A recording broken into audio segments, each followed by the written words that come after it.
मैं इस समय मौजूद हूँ दुलरभोज के नगर पंचायत क्षेत्र में, जहां भाजपा से टिकट मिले हैं संजीव बटेजा जी। मैं उनके साथ मौजूद हूँ, आइए इनसे करते हैं खास बातचीत। तो सर, आपको भाजपा से जो है टिकट मिला है, इस पर आप क्या कहना चाहते हैं? धन्यवाद राहुल जी। देखिए, भारतीय जनता पार्टी ने मुझ पर विश्वास दिखाया है। निश्चित रूप से भारतीय जनता पार्टी की विजय होने वाली है और अरविंद पांडे जी और मुख्यमंत्री नरेंद्र मोदी जी के नाम से वोट पड़ने वाला है और गुलरभोज में कमल खिलने वाला है। सर, देखा यह जा रहा है कि आपके पास सामने जो है एक कांग्रेस से जो है किशोर सामंत जी हैं और भाजपा से ही बागी हुए हैं सतीश चौक जी। उनको आप किस प्रकार से देखते हैं? देखिए, चुनाव लड़ने का अधिकार सभी को है और सभी अपनी अपनी पार्टियां बनाकर चुनाव लड़ रहे हैं। निश्चित रूप से दोनों बहुत पीछे रहेंगे और कमल का फूल ही खिलेगा और निश्चित रूप से बहुत ज्यादा मतों से मैं जीतने वाला हूँ। सर, विकास के प्रति देखा जाए तो गुलरभोज में काफी विकास जो है नहीं हुआ है, उन पर आप क्या कहना चाहते हैं? और अगर आप विजय होते तो विकास के प्रति आपका पहला कार्य क्या रहेगा?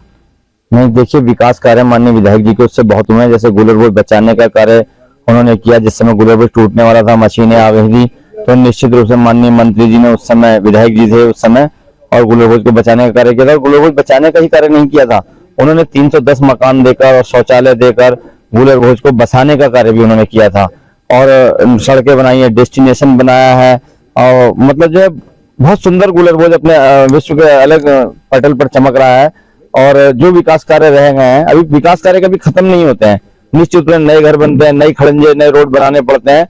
जैसे बरसाती नाले का मैंने सोचा, बरसाती जो पानी भरा होता है उसके लिए फ्रेश मसाले से गड़ार बस्ती में और नई बस्ती में, यहाँ पाठक जी हैं, अगर पाठक जी के घर से, तो सभी जगह से बरसाती नाले का निकासी करवाऊंगा ताकि बरसात का पानी घरों में ना भर सके। और सीसीटीवी कैमरे से हर वार्ड को लेंस करवाऊंगा और उसकी मॉनिटरिंग जो कराऊंगा सुरक्षा की दृष्टि से। चौकी में उसका अलग से रूम होगा, मॉनिटरिंग कराएंगे।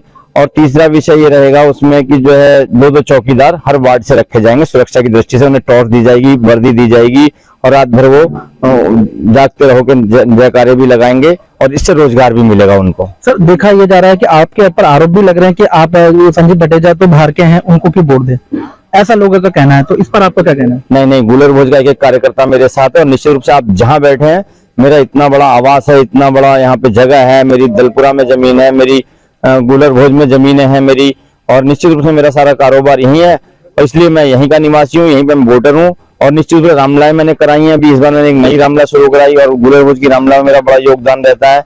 और शौचालय देने का वार्ड में 6 से मैं पहले से सभासद हूँ भारतीय जनता पार्टी का। निश्चित रूप से बात सही है, लेकिन मेरी जो पत्नी है वो सरकारी कर्मचारी है, जिसका रुद्रपुर में ट्रांसफर हो गया था, पहले वो 2.5 नंबर में थी, तो इसलिए मैंने वहां मकान किराए पे मकान लेके दे रखा है कि चूंकि पत्नी का जब ट्रांसफर हो जाता है तो मकान तो लेके देना ही पड़ता है। मेरा बेटा दिल्ली में पढ़ता है तो दिल्ली में उसे फ्लैट लेके दिया, तो इसका मतलब मैं दिल्ली का निवासी थोड़ा ना हो गया। मेरी कर्म भूमि तो यहीं पे है, गुलरभोज नगर पंचायत में। यहीं मरना है, यहीं जीना है, यहीं मरेंगे और इसी शमशान घाट में जाएंगे, कोपा किरवाली वाले में। तो सर, भाजपा से बागी हुए हैं सतीश चौक जी, उनको 6 साल के लिए भाजपा से निष्कासित कर दिया गया है, इस पे आपका क्या कहना है? नहीं, वो भारतीय जनता पार्टी का विरोध का कार्य कर रहा है, इसलिए उसे निष्कासित किया गया है। चुनाव लड़ने का अधिकार सभी को है। चूंकि मेरा पिछली बार जैसे टिकट हुआ था, आपने देखा होगा, मेरा टिकट कटा था, उसके बाद भी मैंने भारतीय जनता पार्टी को ही लड़ाया था, बड़ी बहन अनीता दुबे जी को लड़ाया था और चुनाव जिता के लाए थे हम निश्चित रूप से। लेकिन उन्हें नहीं लड़ना चाहिए था, आगे उनका नंबर रहता। सीनियरिटी जूनियरिटी भी होती है, पहले तरुण भाई की सीनियरिटी थी, उसके बाद 10 साल मैं उनसे छोटा हूँ, मेरे से 10-12 साल सतीश छोटा। तो पेशेंस रखना पड़ता है राजनीति में, पेशेंस बहुत जरूरी है, संयम बहुत जरूरी है।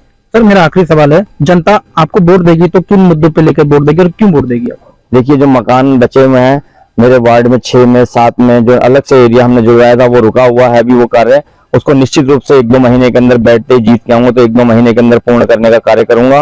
रोजगार दिलाने का काम करूंगा, फुटपाथ पे टाइल, सड़क नाली निर्माण, नालों का निर्माण, बरसाती पानी से निजात दिलाने का काम मैं निश्चित रूप से करने वाला हूँ।